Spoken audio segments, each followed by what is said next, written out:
حدیث مبارکہ میں آتا ہے، مسلم و بخاری کی حدیث پاک ہے، حضرت ابو طلحہ رضی اللہ تعالیٰ عنہ صحابی رسول ہیں، آپ کا بیٹا بیمار تھا کچھ دنوں سے، تو آپ کام پر نہیں جا رہے تھے، مزدوری کرتے تھے، تو بیوی نے کہا کہ آپ تشریف لے جائیں، آپ آج کام کریں جائیں اور میں سنبھال لوں گی بیٹے کو۔ آپ جب کام پر جاتے ہیں واپس آتے ہیں تو بیٹا انتقال کر چکا ہوتا ہے۔ بیوی ان کے گھر آنے پر بیٹے کو سفید چادر لٹا کر پہناتی ہے، دوسرے کمرے میں وہ بیٹا ہوتا ہے۔ جب آپ تشریف لاتے ہیں تو پوچھتے ہیں بیٹے کی طبیعت کیسی ہے، تو آپ ان خاتون کا جواب سنیے گا، فرماتی ہیں کہ وہ اللہ کی رحمت میں ہے، یعنی انہیں محسوس بھی نہیں ہونے دیا کہ آپ کے بیٹے کو کوئی تکلیف پہنچی ہے۔ جملہ اتنا حسین آپ نے فرمایا کہ وہ اللہ کی رحمت میں ہے۔ انہیں کھانا پیش کیا، انہوں نے تسلی سے کھانا کھایا، پھر جب فارغ ہو کے بیٹھتے ہیں تو کہتی ہیں آپ صحابی رسول ہیں، ایک سوال کرتی ہوں، اس کا مجھے جواب دیں۔ فرماتی ہیں کہ اگر آپ کے پاس کوئی شخص امانت رکھوائے اور جب وہ واپس لینے آئے تو آپ کیا کریں گے؟ تو فرماتے ہیں اس میں پوچھنے کی بات ہی کیا ہے، اس کی امانت ہے، اس کو لوٹائیں گے۔ تو آپ فرماتے ہیں کہ آپ کا بیٹا بھی اللہ کی امانت تھا، وہ اللہ کے پاس واپس چلا گیا۔ کیا خوبصورت وہ ایک خاتون ہے جی، لیکن ان کا صبر، ان کا حوصلہ دیکھیں کہ انہوں نے کتنے اطمینان کے ساتھ اپنے شوہر کو بغیر پریشانی کے اتنی بڑی اطلاع دی کہ اللہ کی امانت تھی، انا للہ و انا الیہ راجعون، اسی کے پاس لوٹ کر جانا تھا، وہ ان کے پاس لوٹ کر چلے گئے۔ جب حضرت ابو طلحہ پھر کفن دفن کا انتظام کر کر بارگاہ رسول صلی اللہ علیہ وسلم میں پیش ہوتے ہیں اور سارا معاجرہ سناتے ہیں، تو اللہ کے رسول فرماتے ہیں کہ آپ سے اور آپ کی بیوی سے اللہ راضی ہو گیا۔ سبحان اللہ، یہ ہے صبر کی فضیلت، یہ ہے صبر کا اجر۔ حضرت ابو سفیان ثوری رحمۃ اللہ علیہ دعا مانگ رہے ہیں کہ اللہ پاک مجھ سے راضی ہو جا، اللہ راضی ہو جا۔ حضرت رابعہ بصری ارشاد فرماتی ہیں کہ بہت دیر سے دعا مانگ رہے ہو، اب بس کرو، دل پہ ہاتھ رکھ کر یہ سوچو کہ کیا تم بھی اللہ سے راضی ہو۔ کیا بات ہے، مطلب کہنے سے مراد یہ ہے کہ کوئی مشکل آ جائے، کوئی پریشانی آ جائے، کوئی چیز تمہارے پاس نہ ہو، تو کیا تمہارا دل بھی راضی ہے اللہ رب العزت کی عطا پر، اللہ کی رضا پر، اس کی رضا طلب کر رہے ہو؟ مگر اپنے دل کی طرف بھی دیکھو کہ اپنے دل کو بھی رضائے الہی میں محو کر لو، در حقیقت یہی وہ صبر ہے۔ پھر آپ دیکھتے ہیں، ہم دیکھیں کہ جب بھی مشکلات آئیں، جب بھی پریشانی آئیں، تو جب ہمارے نظر کے سامنے یہ بات ہوگی کہ اللہ صبر کرنے والوں سے محبت فرماتا ہے اور اللہ رب العزت جو ہے صبر کرنے والوں کے ساتھ ہوتا ہے، تو وہ پریشانی نہیں لگتی۔ جہاں آپ نے بات کیا کہ اللہ کا قرب نصیب ہوتا ہے، تو حضرت علی شیر خدا رضی اللہ تعالیٰ عنہ کا ایک قول یہ اپنے ذہن میں رکھیں کہ جب کوئی مصیبت آتی ہے تو وہ مصیبت اگر اللہ کے قریب کر دیتی ہے تو وہ آزمائش ہے، اور وہ مصیبت اگر اللہ سے دور کرتی ہے تو وہ سزا ہے۔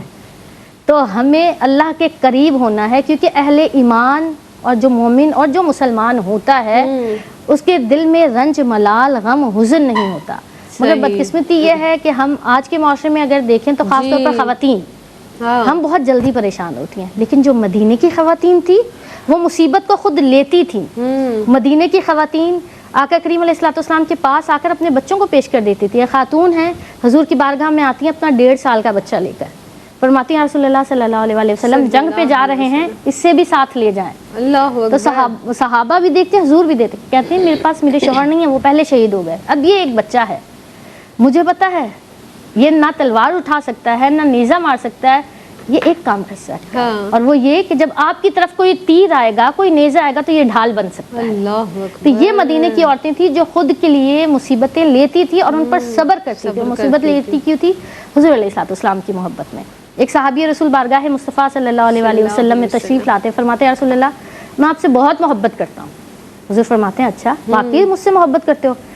3 دفعہ آقا کریم علیہ الصلوۃ والسلام نے ان کی زبان سے یہ کہلوایا کہ تم مجھ سے واقعی محبت کرتے ہو، تو پھر فرمایا کہ اگر محبت کرتے ہو تو مصیبتوں کے لیے تیار ہو جاؤ، اگر محبت کرتے ہو تو آزمائشوں کے لیے تیار ہو جاؤ، اگر محبت کرتے ہو تو پریشانیوں کے لیے تیار ہو جاؤ۔ یعنی حدیث پاک ثابت کرتی ہے کہ جو راہ خدا میں نکلتا ہے، جو راہ مصطفیٰ میں نکلتا ہے، اس کے لیے پریشانیاں، مشکلات، تکلیفیں آتی ہیں، مگر اللہ کا وعدہ ہے انما العسر یسرا، کہ ہر مشکل کے ساتھ آسانی ہے۔ اللہ جانتا ہے کہ میرے بندے ہیں، کمزور ہیں، تو اللہ نے جہاں مشکلات رکھی وہاں ساتھ ساتھ تسلی بھی دی، ہماری امید کو بھی قائم رکھا۔ سبحان اللہ۔ اور حدیث پاک کے مطابق کیا ہے کہ اللہ کو جیسا گمان رکھو گے اللہ کو ویسا ہی پاؤ گے۔ بے شک۔ تو کیا خوبصورت بات ہے، یعنی اللہ پاک نے ہم سب کو بتا بھی دیا کہ تمہیں آزمایا بھی جائے گا، مگر آزمائش کے ساتھ ساتھ تمہارے لیے آسانی بھی ہے، نوازش بھی ہے، میرا ساتھ بھی ہے اور میری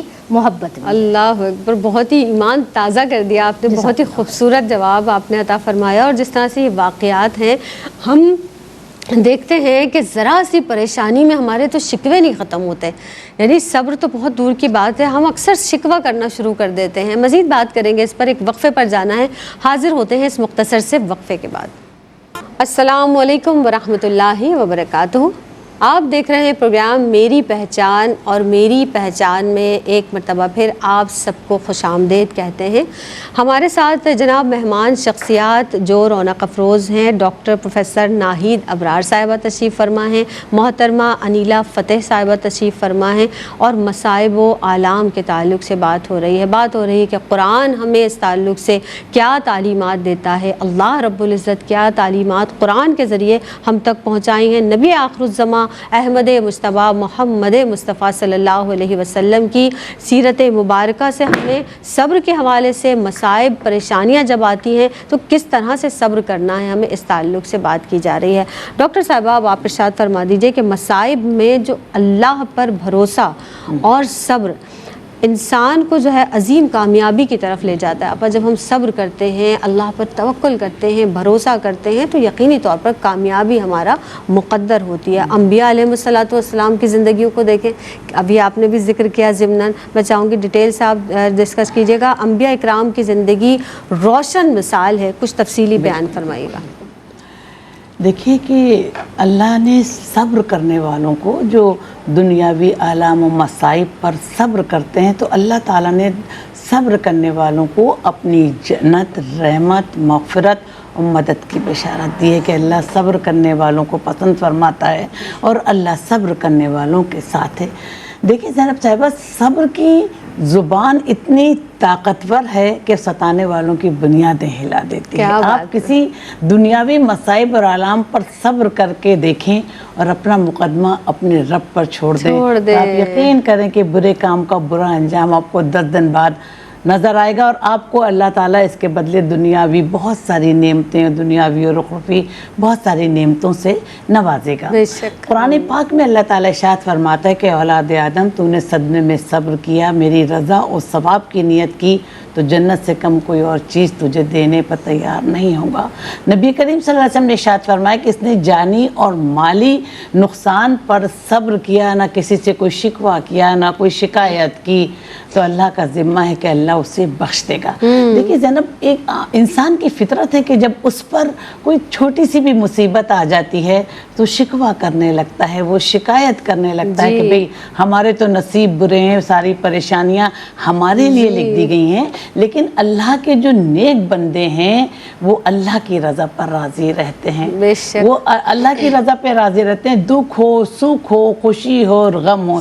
دیکھیے کہ بزرگ سے کسی نے یہ پوچھا کہ جب ہم پر کوئی آزمائش یا مصیبت آ جائے، تو پریشانیاں آ جائیں، تو ہم انہیں آزمائش سمجھیں یا سزا؟ تو جو وہ کہتے ہیں، انہوں نے جواب دیا کہ جب یہ آزمائش یا مصیبتیں تجھے اللہ کی طرف لے جائیں تو سمجھ لے کہ یہ آزمائش، جب تجھے اللہ سے دور کر دیں تو تیرے لیے سزا ہے۔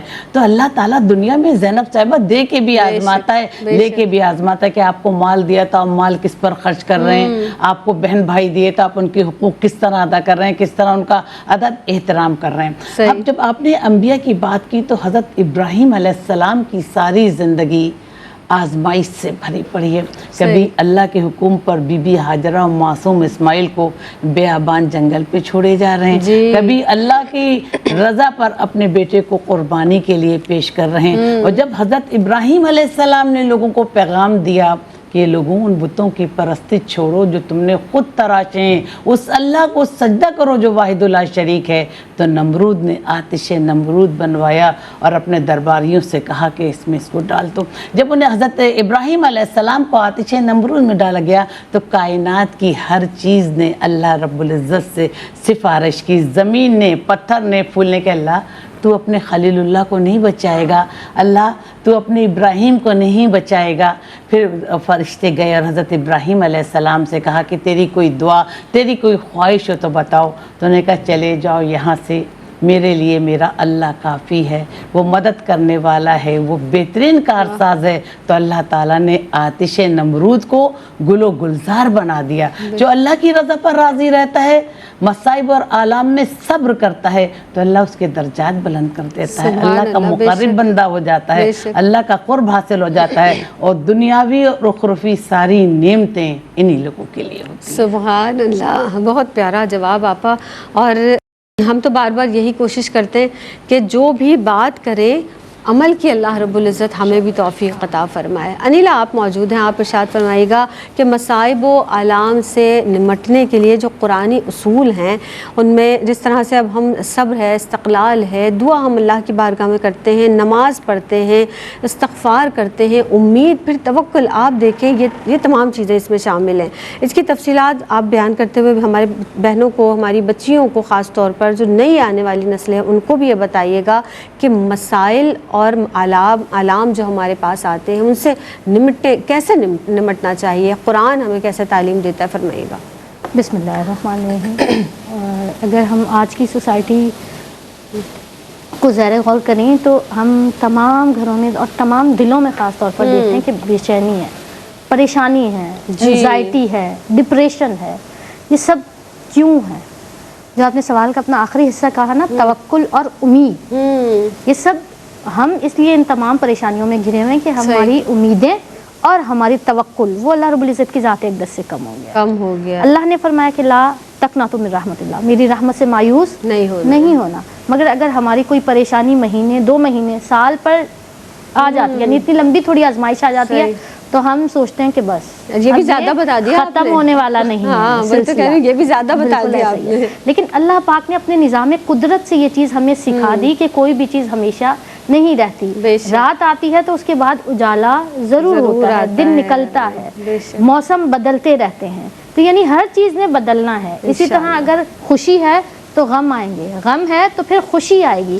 یعنی ہم ایک ہی طرح کی زندگی، ہم یہ سوچیں کہ شاید ہماری زندگی بہت پرسکون گزر جائے، آرام سے گزر جائے، آسائش سے گزر جائے، کوئی مشکل نہ آئے، تو قانون قدرت نہیں. صحیح. اور یہ اس لیے نہیں ہے کہ اللہ پاک اپنے آپ کو منواتا ہے کہ دیکھو میں ہوں جو کچھ بھی کر سکتا ہوں، تو میں پل میں بدل سکتا ہوں کچھ بھی.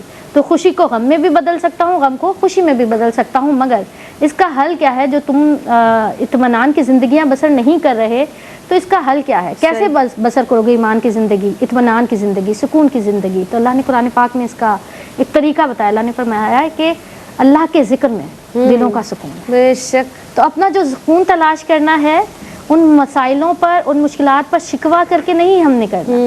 ہم نے اللہ کا ذکر میں، اللہ کی یاد میں، اللہ کی عبادات میں اپنے سکون کو تلاش کرنا ہے. اللہ نے فرمایا کہ وَاسْتَعِینُوا بِالصَّبْرِ وَالصَّلَاةِ، کہ مدد طلب کرو صبر سے اور نماز سے. اللہ راستے خود بخود بتاتا جا رہا ہے.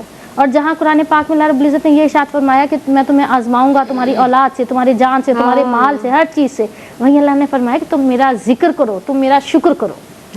اللہ پاک طریقے بھی بتا رہا ہے، بتا بھی رہا ہے میں تمہارے ساتھ کروں گا کیا اور تم اس کے بدلے کیا کرو گے. تو یہ جو نماز ہے تو توبہ استغفار ہے. استغفار ہمارے گناہوں کو کم کرتا ہے. جن گناہوں کے سبب ہم کبھی کسی مشکل میں پڑ جائیں تو جب ہم استغفار کرتے ہیں تو اللہ پاک ہمیں بخش دیتا ہے. اس کی رحمت بخشش کے بہانے تلاش کرتی ہے. وہ بخشنے والی ذات ہے. وہ یہ چاہتا ہے کہ صبر سے، نماز سے، روزے سے، عبادات کے ذریعے اس کا قرب پائیں، اور جب اس کا قرب ملے گا تو یقیناً دلوں میں سکون آ جائے گا. آپ دیکھیں کہ پہلے دور میں ہم یہ بیماریاں بہت کم سنتے تھے کہ کوئی انزائٹی کا مریض ہے، کوئی پریشان ہے. کیوں؟ کیونکہ اس وقت ایمان میں مضبوطی تھی، اللہ کی ذات پر توکل مضبوط تھا. وہ یہ جانتے تھے کہ اگر اللہ نے مشکل دی ہے تو اس کے بعد یقیناً آسانی ہو جائے گی. اہل ایمان کبھی کمزور نہیں ہوتے، مگر ہم اب کمزور پڑ گئے. جب ہم کمزور پڑے، ہمارے ایمان کمزور پڑے، تو پھر ہمیں دنیاوی مشکلات، پریشانی اور وہ ذہنی تکلیف دینے والی چیزوں نے گھیر لیا ہے.